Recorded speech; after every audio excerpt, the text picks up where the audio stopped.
પાંચ પીર રણુજામાં આવ્યા ત્યારે રામદેવજી પોતાના સેવક સાથે રણમાં ઊભા હતા.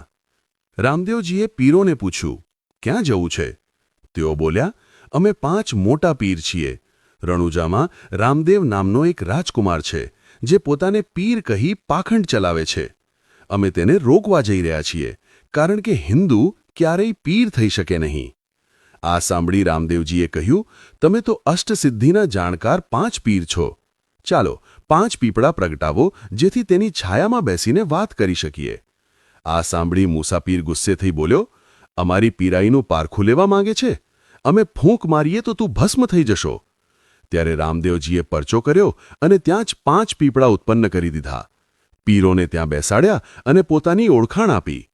ત્યારબાદ રામદેવજીએ કહ્યું, પીરજી, હવે ખરલ અને સોટા કાઢો. હું અફીણનો ગોટો લાવ્યો છું. અમલ કસુંબા લઈને આપણે રણુજા જઈએ. પીરો બોલ્યા, અમે કુંડી અને સોટા ઘરે ભૂલી ગયા છીએ. તરત જ રામદેવજીએ કહ્યું, મોટા પીર બનીને જૂઠું બોલો છો? તે તો તમારી જોડીમાં જ છે.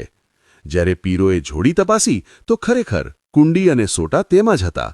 આ જોઈ તેઓ આશ્ચર્યમાં પડી ગયા. રામદેવજીએ અમલ તૈયાર કર્યો અને સૌ સાથે રણુજા તરફ આવ્યા. ત્યાં પહોંચતા ખબર પડી કે સાપ કરડવાથી એક છોકરો મરી ગયો છે.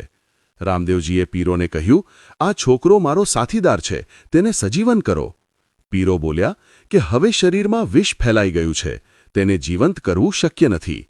ત્યારે રામદેવજીએ કહ્યું, ઊભો થા, ગામમાં હજારો પીર, સાઈ અને ફકીર આવવાના છે. એટલું કહેતા ચમત્કાર થયો અને છોકરો જીવતો થઈ બેઠો. આ જોઈ પાંચેય પીર આશ્ચર્યમાં પડી ગયા.